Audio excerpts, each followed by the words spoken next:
ದೇವರು ಪ್ರೀತಿಸುವ ಪ್ರೀತಿಯ ಬಿಗ್ ಜೆ ಟಿವಿ ಪ್ರಿಯ ವೀಕ್ಷಕರಿಗೆ ನಮ್ಮ ಕರ್ತನಾದ ಯೇಸು ಕ್ರಿಸ್ತನ ಹೆಸರಿನಲ್ಲಿ ನಿಮ್ಮನ್ನು ವಂದಿಸಿ ಸ್ವಾಗತ ಬಯಸುತ್ತಿದ್ದೇವೆ. ಬನ್ನಿರಿ, ದೇವರ ವಾಕ್ಯವನ್ನು ಇಂದು ನಾವು ಒಟ್ಟಾಗಿ ಅಧ್ಯಯನ ಮಾಡಿಕೊಳ್ಳೋಣ.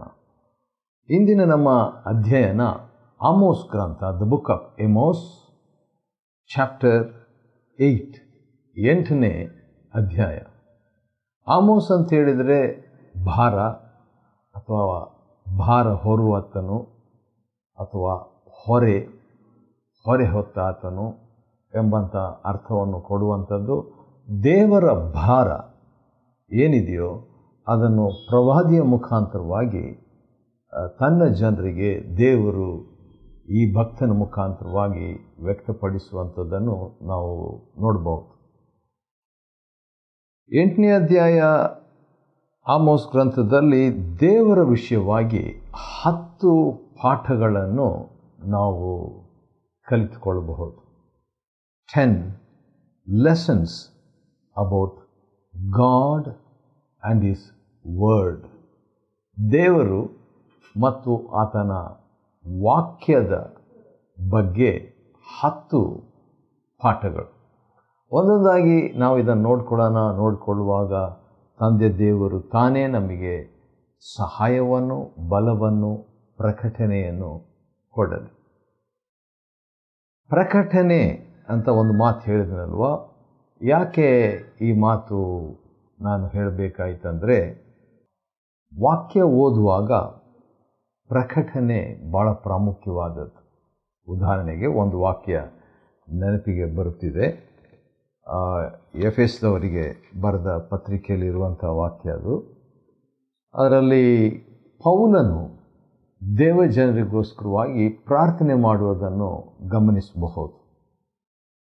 ಅಲ್ಲಿ ಪ್ರಾರ್ಥನೆ ಮಾಡುವಾಗ 17ನೇ ವಚನದಲ್ಲಿ ಈ ರೀತಿಯಾಗಿ ಒಂದು ಮಾತು ಹೇಳಿ 18ನೇ ವಚನದಲ್ಲಿ ಪೌಲನು ಒಂದು ಮಾತು ಹೇಳುವಂಥದ್ದನ್ನು ಗಮನಿಸಬಹುದು. ಎಫೆಸ 1:17 ಮತ್ತು 18. ಇದುವರೆಗೆ ಗುಪ್ತವಾಗಿದ್ದ ಸತ್ಯಾರ್ಥಗಳನ್ನು ತಿಳುಕೊಳ್ಳುವ,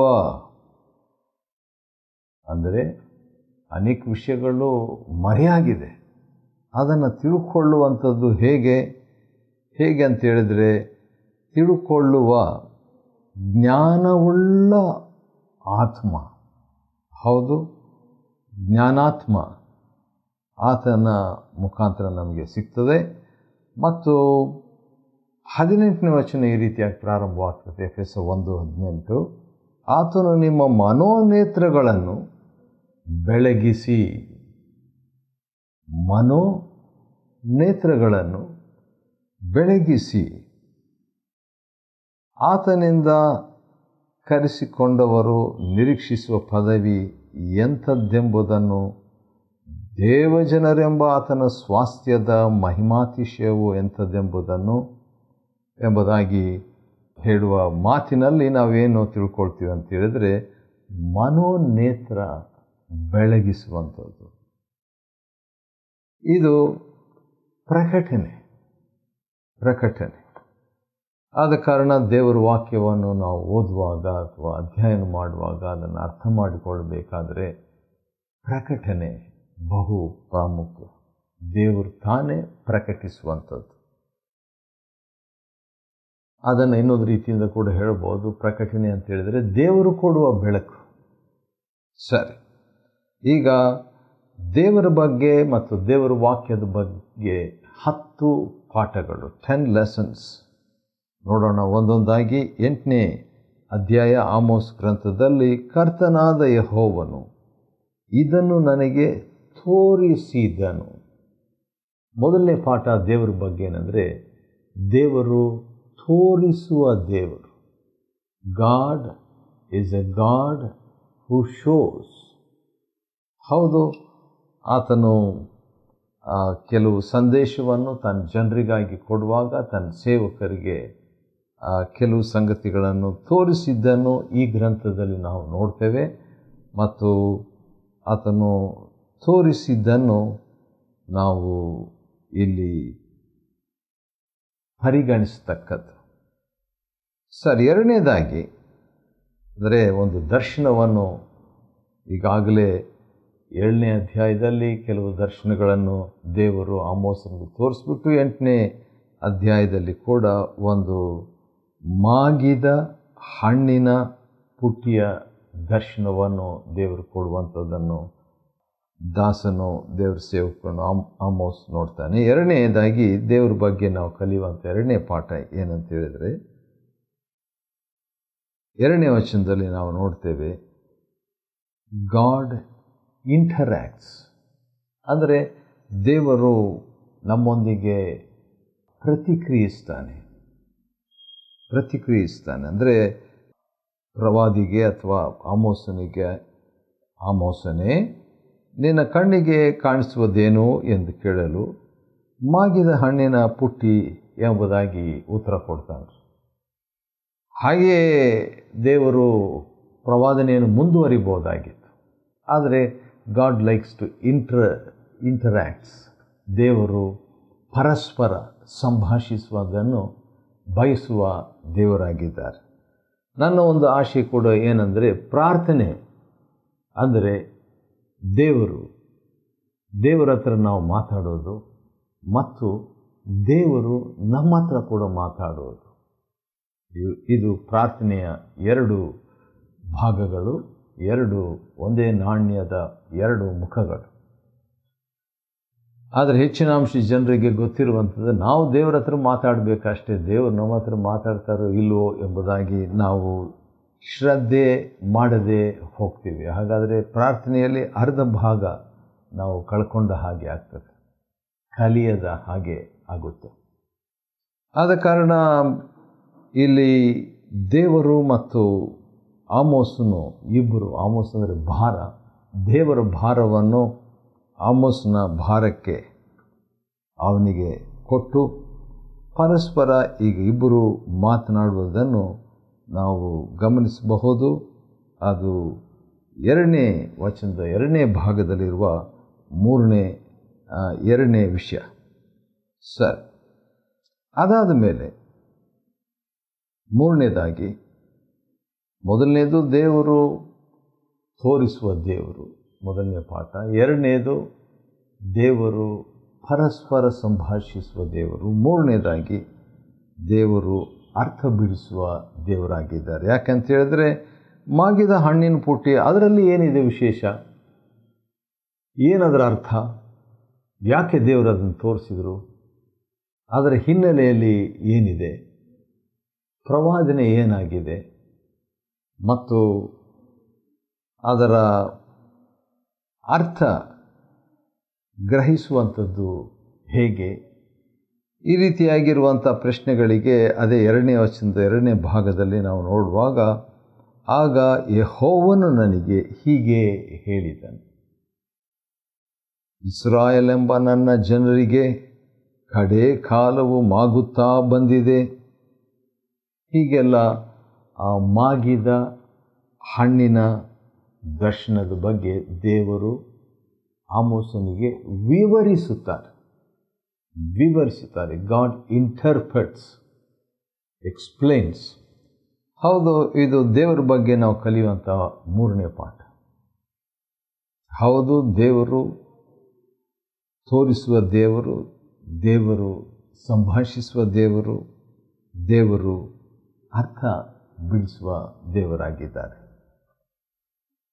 ಮುಂದೆ ನಾವು ನೋಡುವ ಪಕ್ಷದಲ್ಲಿ ಆ 3ನೇ ವಚನದಲ್ಲಿ ಈ ರೀತಿಯಾಗಿದೆ. ಆಮೋಸ್ ಗ್ರಂಥ ಅಂದ ಹಾಗೆ 8ನೇ ಅಧ್ಯಾಯ ನೋಡ್ತಾ ಇದ್ದೇವೆ. ಅದರಲ್ಲಿ ಕರ್ತನಾದ ಯೆಹೋವನ ನುಡಿ, ಇದು ಕರ್ತನಾದ ಯೆಹೋವನ ನುಡಿ. ಹಾಗಾದರೆ ದೇವರು ನುಡಿಯುವ ದೇವರು ಎಂಬುದಾಗಿ ನಾವು ತಿಳ್ಕೊಳ್ತೇವೆ. ಅದನ್ನು ಮತ್ತೆ ಮತ್ತೆ ದೇವರು ಸಾಬೀತುಪಡಿಸ್ತಾರೆ, ಪುನರಾವರ್ತಿಸ್ತಾರೆ. ಹಾಗೆ ಮುಂದೆ ಓದುವ ಪಕ್ಷದಲ್ಲಿ 6ನೇ ವಚನದಲ್ಲಿ, ದಿಕ್ಕಿಲ್ಲದವರನ್ನು ತುಳಿದು ಬಿಡುವವರೇ, ದರಿದ್ರರನ್ನು ನಿರ್ಮೂಲ ಮಾಡುವವರೇ ಕೇಳಿರಿ ಅಂತ ಹೇಳ್ಬಿಟ್ಟು 7ನೇ ವಚನದಲ್ಲಿ, ಯೆಹೋವನು ಯಾಕೋಬನ ಮಹಿಮೆಯ ಮೇಲೆ ಹೀಗೆ ಆಣೆ ಇಟ್ಟಿದ್ದಾನೆ. ದೇವರು ಆಣೆ ಇಡುವಾತನಾಗಿದ್ದಾನೆ. ಹೌದು, ಆತನು ತೋರಿಸುವ ದೇವರು, ಆತನು ಪ್ರಶ್ನಿಸುವ ದೇವರು, ಅರ್ಥ ಬಿಡಿಸುವ ದೇವರು, ಹೇಳುವ ನುಡಿಯುವ ದೇವರು. ಅದೇ ಸಂದರ್ಭದಲ್ಲಿ ಆತನು ಆಣೆ ಇಟ್ಟು ಮಾತನಾಡುವ ದೇವರು.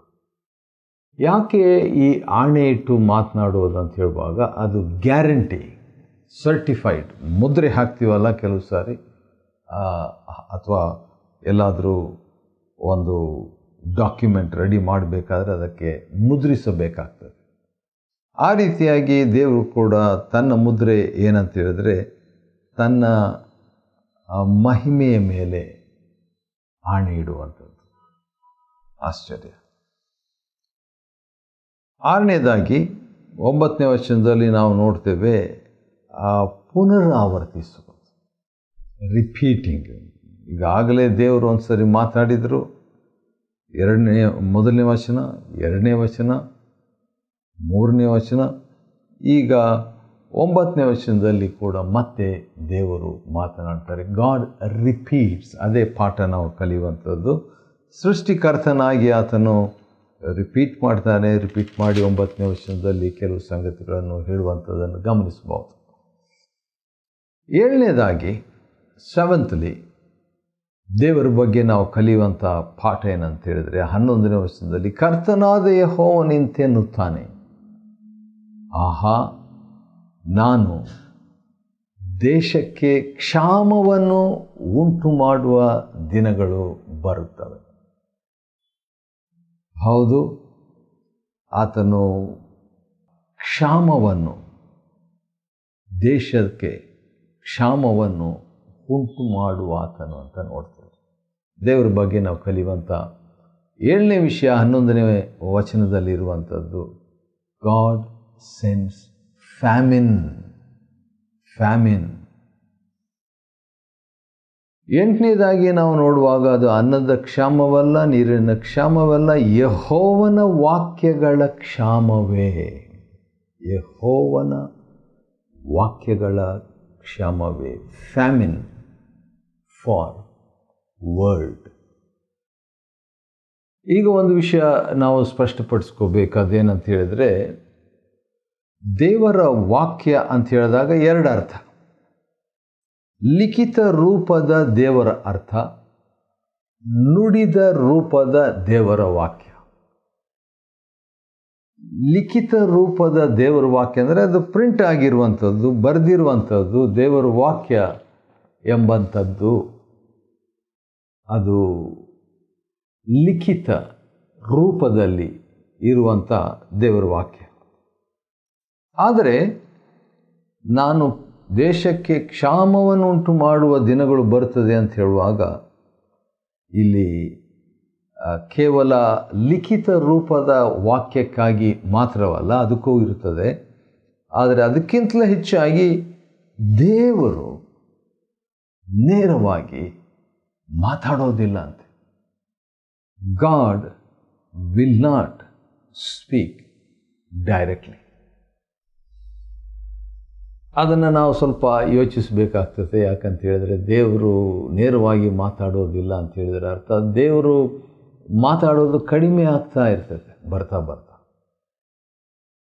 ಉದಾಹರಣೆಗೆ ಮಲಾಕಿ ನಂತರ ಮತ್ತಾಯನವರೆಗೆ ಇರುವಂಥ ಆ 2 ಪುಸ್ತಕಗಳ ಅಂತರ ಏನಂದರೆ ಸುಮಾರು 400 ವರ್ಷಗಳು. ದೇವರು ತನ್ನ ಪ್ರವಾದಿಗಳನ್ನು ಕಳಿಸಲಿಲ್ಲ, ಮಾತಾಡಲಿಲ್ಲ. ಈ ಬಗ್ಗೆ ಒಂದು ವಾಕ್ಯ ಕೀರ್ತನೆಯಲ್ಲಿ ನಾವು ನೋಡ್ಕೊಳ್ಬೇಕು, ಭಾಳ ಚೆನ್ನಾಗಿದೆ. ಬನ್ರಿ 74ನೇ ಕೀರ್ತನೆ ಮತ್ತು ಅದರಲ್ಲಿ ಇರುವಂಥ ಒಂದು ಮಾತು, ಮೊದಲನೇ ವಚನ, ದೇವರೇ ನೀನು ನಮ್ಮನ್ನು ಸಂಪೂರ್ಣವಾಗಿ ತಳ್ಳಿಬಿಟ್ಟದ್ದೇಕೆ. ಆಸಾಫನು ಅವನಿಗೆ ಹೇಗೆ ಗೊತ್ತಾಯಿತು ದೇವರು ಸಂಪೂರ್ಣವಾಗಿ ತಳ್ಳಿಬಿಟ್ಟಿದ್ದು? ಯಾಕಂತ ಹೇಳಿದ್ರೆ 9ನೇ ವಚನದಲ್ಲಿ ಅದನ್ನು ವಿವರಿಸುವಂಥದ್ದನ್ನು ಗಮನಿಸಬಹುದು. 9ನೇ ವಚನ ಈ ರೀತಿಯಾಗಿದೆ. ಅದೇನೆಂದರೆ, ನಮ್ಮ ಅಪರಾಧ ಚಿಹ್ನೆಗಳು ಈಗ ಕಾಣುವುದಿಲ್ಲ, ಮುಂಚೆ ಇದ್ದಂತೆ ನಮಗೆ ಪ್ರವಾದಿಗಳು ಯಾರೂ ಇಲ್ಲ. ಪ್ರವಾದಿ ಇಲ್ಲ. ಹೌದು, 74:9 ವಚನದ ಪ್ರಕಾರವಾಗಿ ಪ್ರವಾದಿಗಳು ಇರಲಿಲ್ಲ. ಹಾಗಾದರೆ ಆ ಮೂಲಕವಾಗಿ ಗೊತ್ತಾಯಿತು ದೇವರು ಕೈ ಬಿಟ್ಟುಬಿಟ್ಟಿದ್ದಾರೆ ಎಂಬಂಥ ಮಾತು ಎಂಬ ಅನುಭವ ಅವರು ಹೊಂದಿಕೊಂಡ್ರು. ಆದ ಕಾರಣ ದೇವರ ವಾಕ್ಯಕ್ಕೆ ಕ್ಷಾಮ ಕಳಿಸುವುದಾಗಿ ಹೇಳಿರುವಾಗ ದೇವರು ಮಾತಾಡಲ್ಲ. ದೇವರ ಪ್ರವಾದಿಗಳು ದೇವರು ಕಳಿಸಲ್ಲ. ದುಃಖನೇ. ಸರಿ, ಯೆಹೋವನ ವಾಕ್ಯಗಳ ಕ್ಷಾಮ. ಅನಂತರ ನಾವು ನೋಡುವಾಗ ಕೆಲವರು ಏನು ಮಾಡ್ತಾರೆ, ವಿಶೇಷವಾಗಿ ಯವನಸ್ಥರು, ಅದೇ ಹೇಗೆ ದೇವ್ರ ವಾಕ್ಯ ಮಾತಾಡಲ್ಲ ಅಂತ, ದೇವ್ರ ವಾಕ್ಯ ಸಿಗಲ್ಲ ಅಂತ ಹೇಗೆ ಅಂತ ಹೇಳ್ಬಿಟ್ಟು ಅವ್ರು ಏನು ಮಾಡ್ತಾರೆ, ಸಮುದ್ರದಿಂದ ಸಮುದ್ರಕ್ಕೆ, ಬಡಗಲಿಂದ ಮೂಡಲಿಗೆ ಬಳಲುತ್ತಾ ಹೋಗುವರು. ಅನೇಕ ಯವನಸ್ಥರು ದೇವ್ರ ವಾಕ್ಯ ಸಿಕ್ಕಿಲ್ಲ, ದೇವ್ರ ವಾಕ್ಯ ಸಿಕ್ಕಿಲ್ಲ, ದೇವ್ರ ವಾಕ್ಯ ಬೇಕು ಎಂಬ ಹಂಬಲದಿಂದ ಹೋಗುವರು. ಆದರೂ ಅದು ಸಿಕ್ಕದು, ದೇವ್ರ ವಾಕ್ಯ ಸಿಗಲ್ಲ ಅಂತ. ಒಂದು ವೇಳೆ ಪ್ರಿಂಟ್ ಆಗಿರುವಂಥ ದೇವ್ರ ವಾಕ್ಯ ಸಿಕ್ಕಿರ್ಬೋದು, ಆದರೆ ಆ ವಾಕ್ಯವನ್ನು ವಿವರಿಸುವ ಪ್ರವಾದಿ ಅಥವಾ ಬೋಧಕನು ಸಿಗದೇ ಹೋಗುವಂಥ ಒಂದು ಸಾಧ್ಯತೆ. ಆದರೂ ಅದು ಸಿಕ್ಕದು, ದೇವ್ರ ವಾಕ್ಯ ಸಿಗಲ್ಲ, ದೇವ್ರ ವಾಕ್ಯ ಸಿಗಲ್ಲ ಅಂತ. ಮತ್ತು ಆ ದಿನದಲ್ಲಿ ಯುವಕರು, ಸುಂದರ ಯುವತಿಯರು ಬಾಯಾರಿಕೆಯಿಂದ ಮೂರ್ಛೆ ಹೋಗುವರು. ದೇವ್ರ ವಾಕ್ಯ ಸಿಗಲಿಲ್ಲ ಅಂತ ಹೇಳ್ಬಿಟ್ಟು ಬಾಯಾರಿಕೆ, ಅದರಿಂದ ಮೂರ್ಛೆ ಹೋಗುವರು. ಅಯ್ಯೋ, ದೇವ್ರ ವಾಕ್ಯ ಸಿಕ್ಕಿಲ್ಲ ಎಂಬಂತೆ. ಅದಾದ ನಂತರ 14ನೇ ವಚನದಲ್ಲಿ ದೇವರು, ದಾನಿಯೇಲನ ದೇವರ ಜೀವದಾಣೆ ಎಂತಲೂ, ಬೇರ್ಷೆಬ ಮಾರ್ಗದ ಜೀವದಾಣೆ ಎಂತಲೂ, ಸಮಾರ್ಯದ ಪಾಪ ಮೂರ್ತಿಯ ಮೇಲೆ ಪ್ರಮಾಣ ಮಾಡುವವರು ಬಿದ್ದು ಹೋಗುವರು ಮತ್ತೆ ಏಳುವುದಿಲ್ಲ ಅಂತ ಹೇಳ್ಬಿಟ್ಟು. ದಾನ್ನಿಂದ ಬೇರ್ಷೆಬ. ಯಾಕೆ ದಾನ್ ಅಂದರೆ, ದಾನ್ ಸ್ಥಳ ಬಂದು ಅದು ಉತ್ತರದ ಅಂತಿಮ ಭಾಗ, ಆದರೆ ಬೇರ್ಷೆಬ ಬಂದು ಅದು ದಕ್ಷಿಣದ ಅಂತಿಮ ಭಾಗ. ದೇವರು ದಾನ್ನಿಂದ ಬೇರ್ಷೆಬ ಅಂತ ಹೇಳಿದರೆ ಅದರ ಅರ್ಥ ಈ ಮೂಲೆಯಿಂದ ಆ ಮೂಲೆಯವರೆಗೆ, ಈ ಕಡೆಯಿಂದ ಆ ಕಡೆಯವರೆಗೆ ಎಂಬುದಾಗಿ ಒಂದು ಅರ್ಥ ಕೊಡುವಂಥದ್ದು. ಹೀಗೆ ನಾವು ನೋಡುವಾಗ ಆಮೋಸ್ ಗ್ರಂಥದಲ್ಲಿ, ಆಮೋಸ್ ಅಂದರೆ ಭಾರ, ದೇವರು ತನ್ನ ಭಾರವನ್ನು ತನ್ನ ಜನರಿಗೆ, ಹೌದು, ತನ್ನ ಬಗ್ಗೆ ಮತ್ತು ತನ್ನ ವಾಕ್ಯದ ಬಗ್ಗೆ ಕೆಲವು ಪಾಠಗಳನ್ನು ನಾವು ಕಲಿಯೋದಕ್ಕೆ ಕೊಡುವಂಥದ್ದನ್ನು ಗಮನಿಸಬಹುದು. ಒಂದು ವೇಳೆ ದೇವರ ವಾಕ್ಯ ಸಿಗದಿದ್ದರೆ ಏನು ಮಾಡಬೇಕು, ಯಾವ ರೀತಿಯಾಗಿ ಸಿದ್ಧವಾಗಬೇಕು ಎಂಬಂಥ ಯೋಚನೆ ನಮಗೆ ಒಂದು ವೇಳೆ ಬರ್ಬೋದು. ದೇವರ ವಾಕ್ಯ ಕೇಳುವುದಕ್ಕೆ ಅವಕಾಶ ಇದ್ದಾಗಲೇ ನಾವು ದೇವರ ವಾಕ್ಯವನ್ನು ಕೇಳಿಸ್ಕೋಬೇಕು. ಪೋಸ್ಟ್ಪೋನ್ ಮಾಡಬಾರ್ದು, ಮುಂದಕ್ಕೆ ಹಾಕಬಾರ್ದು. ಯಾಕಂದರೆ ಒಂದು ದಿನ ಬರ್ತದೆ ಆವಾಗ ದೇವರ ವಾಕ್ಯಕ್ಕೆ ಕ್ಷಾಮ, famine for the word of god. ಆದುದರಿಂದ ನಾವು ದೇವರ ವಾಕ್ಯವನ್ನು ನಮ್ಮಲ್ಲಿ ಇಟ್ಕೊಳ್ಬೇಕು. ಒಂದು ವಾಕ್ಯ ನನಗೆ ನೆನಪಿಗೆ ಬರುತ್ತಿದೆ, ಕೊಲೋಸ್ಯರಿಗೆ ಬರೆದ ಪತ್ರಿಕೆ 3ನೇ ಅಧ್ಯಾಯ ಮತ್ತು 16ನೇ ವಚನ. ಯೋಹಾನ 3:16 ಗೊತ್ತಿದೆ, ದೇವರ ಪ್ರೀತಿಯ ಬಗ್ಗೆ ಇರುವಂಥ ವಾಕ್ಯ. ಆದರೆ ಇದು 3:16 ಏನು ಹೇಳ್ತದೆ ಅಂತ ಹೇಳಿದ್ರೆ, ಕ್ರಿಸ್ತನ ವಾಕ್ಯವು, ದೇವರ ವಾಕ್ಯವು ನಿಮ್ಮಲ್ಲಿ ಸಮೃದ್ಧಿಯಾಗಿರಲಿ ಎಂಬುದಾಗಿ. ಆ ರೀತಿಯಾಗಿರುವಂತೆ ದೇವರು ಸಹಾಯ ಮಾಡಲಿ. ಆಮೋಸ್ ಗ್ರಂಥ 8ನೇ ಅಧ್ಯಾಯವನ್ನು ಅಧ್ಯಯನ ಮಾಡಿಕೊಳ್ಳುವಂತೆ ದೇವರು ಕೊಟ್ಟ ಕೃಪೆಗಾಗಿ ಆತನ ಸ್ತೋತ್ರವಾಗಲಿ. ದೇವರು ನಿಮ್ಮನ್ನು ಆಶೀರ್ವದಿಸಲಿ.